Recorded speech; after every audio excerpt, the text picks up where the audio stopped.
Have you ever discovered that the people who are supposed to love you the most have been lying to you your entire life? I swear, when I found out what my parents had done, it felt like someone had ripped the floor out from under me, and I was free-falling into a world I had never known existed. My name is Emily Carter, and my 25th birthday was the day my life officially shattered and rebuilt itself in ways I could never have imagined. I grew up thinking my parents were ordinary, hardworking, caring people. We were middle class, they said, scraping by but making sure I had everything I needed. I trusted them, loved them, and I believed every word. My world was small, simple, and safe. Or at least that is what I thought. But the truth was far darker than any teen drama or horror story you have ever heard. It started on the morning of my 25th birthday. I woke up to the smell of pancakes and the faint sound of my dad's old jazz records playing from the kitchen. My mom was bustling around, whispering something about making this year extra special. Man, you have no idea how much I believed them. I thought this was just another birthday. I had no idea. I was about to uncover a secret that had been buried for 25 years. After breakfast, I found my grandfather waiting in the living room. Grandpa never visited much. He was a recluse in the truest sense, living in the old part of town in a house that looked like it belonged in a horror movie. He had always been a quiet man, but sharp as a tack. That day, though, there was something in his eyes. Something serious, something dangerous. "Emily," he said, his voice low, almost trembling. "I have to tell you something. Something your parents never wanted you to know." My stomach dropped. I laughed nervously. "Grandpa, come on, it is my birthday. Can we not scare me today?" He ignored me. He handed me an envelope, thick and worn, sealed with an old wax stamp that bore our family crest. My fingers trembled as I broke the seal. Inside were legal documents, bank statements, and a notarized letter from my grandfather himself. I started reading, and my world tilted on its axis. My parents had hidden a $3 million trust fund from me, my inheritance, since the day I was born. Every year, every lie about tight budgets and sacrifices was designed to keep me in the dark, living a life of manufactured mediocrity while they controlled everything. I had a right to. I remember sitting there, heart hammering, staring at the numbers, thinking I must be hallucinating. But Grandpa's stern, unwavering gaze told me otherwise. "They thought you would never find out," he said, almost bitterly. "But the law is on your side. It is all yours, Emily, all of it." I wanted to scream, to confront my parents immediately. But something in me paused. I needed to understand why. Why would the people who claimed to love me, who claimed to protect me, keep me in poverty while they sat on millions that were mine by right? That question haunted me for days. And then, little by little, the truth began to crawl out of the shadows. It started with small things. Financial statements that accidentally got sent to my email. A banker's voicemail addressed to Emily Carter, trust beneficiary, that I had never been told about, even though I was 25. Every coincidence I had chalked up to bad luck was suddenly part of a bigger picture. A carefully orchestrated deception spanning my entire life. I confronted my mom first. I wanted answers, but she just laughed. A cold, bitter laugh that I had never heard before. "Emily, you do not need that money. You have been fine without it, have you not?" she said. Her eyes, though, betrayed her. I saw fear, panic, and just a flicker of guilt that quickly disappeared behind practiced denial. My dad was worse. He got defensive, aggressive even. "This is none of your business," he said. "You think you can just take what is mine to decide? We raised you. We worked for this. Do not act entitled. Do not act entitled." I remember that phrase. I kept repeating it in my head like a mantra, trying to process the years of lies, manipulation, and emotional abuse. The people who were supposed to love me had robbed me in the most insidious way imaginable, not with a weapon, but with lies, silence, and betrayal. That night, I sat alone in my bedroom, staring at the envelope, the numbers, the truth laid bare. Rage built inside me, a cold, calculated kind of rage. I knew I could scream at them. I could run away and take the money, but part of me wanted something different, justice, real, undeniable, psychological revenge that would haunt them the rest of their lives. I started small, subtle things. I discovered their bank accounts, their secret properties, even the offshore investments they thought I would never know about. I leaked small hints to distant relatives, close enough to make my parents sweat, but not enough to blow everything wide open. Then I went deeper digging into old friends, neighbors, colleagues, anyone who had been wronged by them in some way. I began to connect the dots, to build a network of quiet leverage, and that is when the real game began. I became patient. I watched. I listened. I learned their routines, their fears, their weaknesses. Every lie they told me, every cold word, every selfish act became ammunition. By the time I made my first move, they did not even know what hit them. It started with the company they owned, a small family business that had survived for decades thanks to my grandfather's initial investments and my parents' deceit. I acquired legal control by quietly using my inheritance to buy out their stakes through anonymous trusts. When I revealed it, their faces twisted with disbelief and panic. They had underestimated me. Every insult, every lie, every stolen dollar came back to them tenfold in a way they could not fight or rationalize. And then came the personal side of revenge, the subtle, psychological twists that were the most satisfying. Friends they trusted turned against them. Creditors they ignored called at the worst possible times. Neighbors they had bullied, suddenly aware of the truth. My parents were trapped in a web of their own making, a web I had quietly spun while they thought their control was absolute. The most shocking part? Even after everything, I did not feel pure hatred. I felt something darker, something more human. Quiet satisfaction. The sense of balance being restored. I had taken back what was mine. Yes, but more importantly, I had proven to myself that I was stronger than any lie, any betrayal, any family secret. Grandpa called me the next day. He did not say much, just a simple, "Well done. Emily, they will never underestimate you again."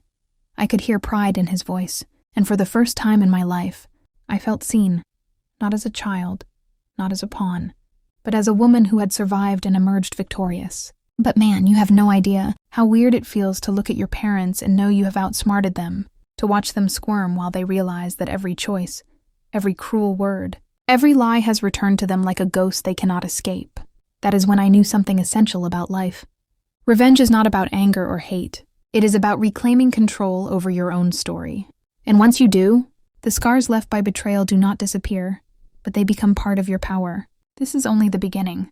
Because while they may never recover, I have learned to survive in a world where trust is fragile, love is conditional, and the people you expect to protect, you can sometimes be the very ones who hurt you the most.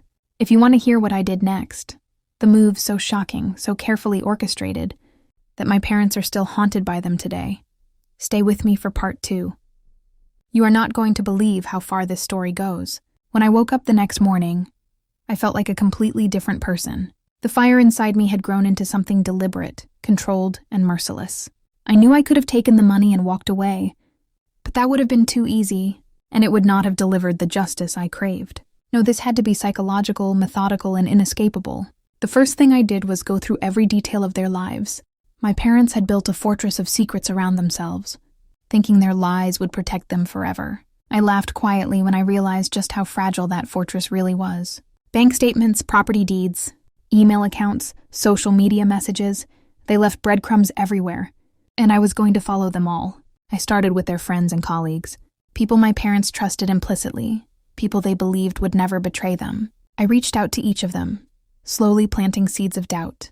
I did not accuse them outright. That would have been amateur hour. I simply dropped hints, subtle reminders of how my parents had hurt others in the past. By the time I was done, whispers were spreading through their circle like wildfire. Then I moved to the creditors.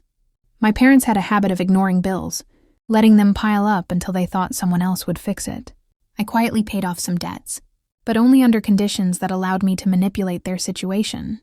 A few calls here, a few official notices there, and suddenly, my parents were scrambling to cover things they thought were under control.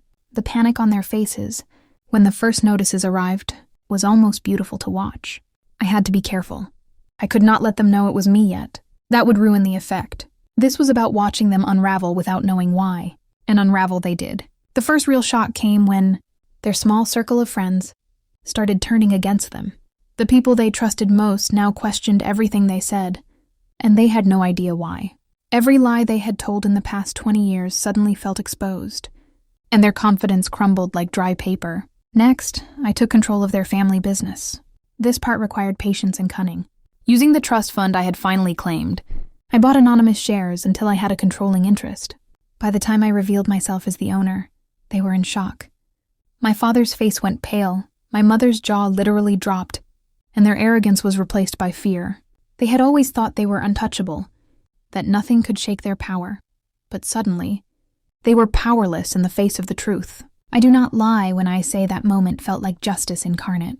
But I did not stop there. Psychological revenge is not just about power. It is about humiliation, doubt, and fear. I started leaking information about their past, misdeeds to people who had been wronged by them, former employees, neighbors, old friends, anyone who had felt slighted or betrayed by them. The stories circulated quietly at first, just enough to create suspicion, and then escalated until it reached a crescendo they could no longer ignore. My mom tried to act tough at first, confronting me in my apartment like she could intimidate me. "Emily, do you have any idea what you are doing?" she asked, voice trembling with anger. But she did not realize that I had already anticipated this confrontation. Every word she said, every reaction she gave, I had recorded. Every encounter became evidence, leverage, and a tool to tighten the net around them. My dad was a different story. He tried to play games, threatened lawyers, and even attempted to hide assets in offshore accounts. But I had thought of everything. I had contacts, legal experts, and resources I never knew I had before this. Every move he made, I countered.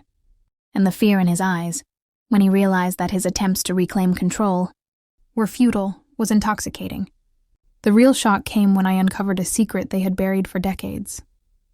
While going through old family records, I found a series of letters and documents that revealed they had not only hidden my trust fund but had been siphoning money from other relatives and even manipulating my grandfather's estate for years. Everything my grandfather had warned me about, the deception, the greed, the lies, was even worse than I had imagined. I took that information and exposed it strategically, not all at once because that would have been too obvious. I leaked bits to people they respected, bits to people who could spread the word quietly, and then waited. The reactions were devastating. Friends abandoned them, business partners questioned every deal. Even distant relatives confronted them with years of evidence they never expected to see. My parents' reputation crumbled, not with a bang, but with the relentless weight of truth hitting them from every angle. I remember the night I finally confronted them fully. I invited them over for a family dinner, the kind of ordinary night. They had always used to manipulate and control me, but this time the table was mine. The conversation was mine, and the power was entirely in my hands. I watched them sit there pretending normalcy, trying to charm me like they always had, and I smiled quietly. "Do you remember all the lies you told me?" I asked softly. "Do you remember all the ways you made me feel small, unworthy, unimportant?" They did not answer. Their silence spoke volumes. "I have been patient," I continued, voice calm but sharp, "and I have been meticulous. Every time you thought you were hiding something, I was already 2 steps ahead. Every lie you told me, every dollar you tried to steal, every secret you kept, I know about it now. And the world knows too." My mother finally broke, tears streaming down her face. "Emily, please. It was never about hurting you. We only wanted what was best." I laughed softly, cutting her off. What was best? Telling me we were poor while living off my inheritance? Making me work for things that were already mine by right? Do not insult me with excuses now. My father's face turned red, veins bulging as he struggled to maintain composure. But I could see the fear, the realization that his control was gone, that the empire he had built on lies was crumbling, was settling in like a poison. I laid out everything I had discovered, every secret, every manipulation, every hidden asset. I did not scream. I did not yell. I did not need to. The sheer weight of truth was enough. They could feel it crushing them, suffocating them, and it was beautiful in a way I cannot describe. By the end of the night, they were broken. Not physically, not legally. They could still function. But psychologically, they were trapped. Every glance, every gesture, every word they spoke carried the shadow of the truth they could not escape. I left that night feeling an unusual mix of satisfaction and emptiness. The revenge was complete, but it was not the kind of victory that brings joy. It was dark, quiet, and inevitable. I had reclaimed my life, my inheritance, and my dignity. But I had also crossed into a realm of power I had never imagined. In the weeks that followed, my life changed in ways I had not anticipated. Friends who had doubted me came forward with apologies. recognizing the strength it took to confront such betrayal. My grandfather was proud, but he warned me quietly. Power is a dangerous thing. Emily, never forget how fragile trust is. I started using my inheritance to build a life I had always dreamed of. Traveling, investing, and helping people who had been wronged in ways similar to what I had endured. But the lessons of my parents' betrayal stayed with me. I learned to trust cautiously, to read between the lines, and to never assume that love or family loyalty is guaranteed. Sometimes late at night I think about them, not with anger, not with hate, but with a kind of haunting awareness that they exist in a world I once knew, a world where their lies no longer hold power. They walk among people who admire them, who believe the facade, while I know the truth. And that is my quiet satisfaction. The knowledge that I survived, that I thrived, and that the people who tried to control me are now living with the consequences of their own cruelty. I also realized something else. Revenge is not just about making people pay. It is about reclaiming your life, your sense of self, and your right to exist without being manipulated. It is about turning trauma into strength, deception into clarity, and betrayal into empowerment. Man, you have no idea how freeing it feels to finally see the world clearly. To know that you are stronger than any lie, any manipulation, any attempt to control you. My parents' empire of deceit is in ruins, and I am free. But freedom is heavy. It comes with the responsibility of living honestly, fiercely, and without fear. And so, I live my life carefully, with eyes wide open. I trust selectively, I forgive sparingly, and I never forget the lessons I learned. Every day is a reminder that people can hide their darkest intentions behind smiles and words, but the truth always comes out eventually. Always. Sometimes I think about my parents, sitting in their own little world of fear and regret, and I smile. Not because I hate them, but because I know the power of truth, and I know the cost of lies. This is my story, my life, my revenge, and my survival. I am Emily Carter, and I will never let anyone steal my life or my future again. If you want to hear stories like this, raw and real, where betrayal, survival, and revenge collide, make sure to subscribe. But remember this, sometimes the people who are supposed to love you the most can hurt you in ways you cannot even imagine. And when that happens, you have to become stronger than you ever thought possible.